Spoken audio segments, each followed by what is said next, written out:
সেই বন্ধুসকল স্বাগতম জনাইছোঁ মোৰ অন্য এটা মিনি ব্লগৰ মাজলৈ আৰু আপোনালোকে চাই আছে নান ব্লগ ইউটিউব চেনেল আৰু বৰ্তমান গৈ আছোঁ মঙলদৈলৈ বুলি আৰু অসমত বৰ্তমান বানপানী ছিজন আৰু বৰ্তমান টাইমো হৈছে 10:30 কিন্তু 6টা বজাৰ নিচিনা দেখি আছে আপোনালোকে আৰু এইফালে কলাইগাঁৱৰ বানপানী চাওক আপোনালোকে বানপানীৰ মাজে মাজে আমি গৈ আছোঁ মঙলদৈলৈ বুলি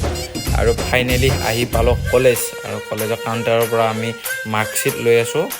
এডমিশ্যন ল'ব লাগিব যিহেতু বনশ্ৰী বাই মাৰ্কশ্বিট দি আছে এইফালে গ'ল্ডেনৰ পৰা মাৰ্কশ্বিট লৈ আছে আৰু ডাইৰেক্ট একদম ছাতৰ ওপৰত আহি গ'লোঁ দুখনমান ফটো উঠি পেলাই সেইকাৰণে আৰু ছাত্ৰ চাব আহিলোঁ আৰু মানে বঢ়িয়া ভিউ আৰু আপোনালোকে পুৰা স্কাইখন চাব পাৰে ধুনীয়া লাগিছে আৰু পৰাণ মানে মেইনতে পৰাণ ফটো উঠা মেইন মানুহ আৰু গ'ল্ডেনো উঠিছে বাৰু আৰু এইফালে ফ্ল'ৰৰ পৰা নামি ভৰি বিষাই গৈছে গাইছ 6টা ফ্ল'ৰ তো এনেকৈয়ে আমি মঙলদৈৰ পৰা ঘৰলৈ বুলি আকৌ বানপানীৰ মাজে মাজে আহিলোঁ আৰু ভিডিঅ'টো চাই কেনেকুৱা পালে আপোনালোকে কমেণ্টত জনাওক।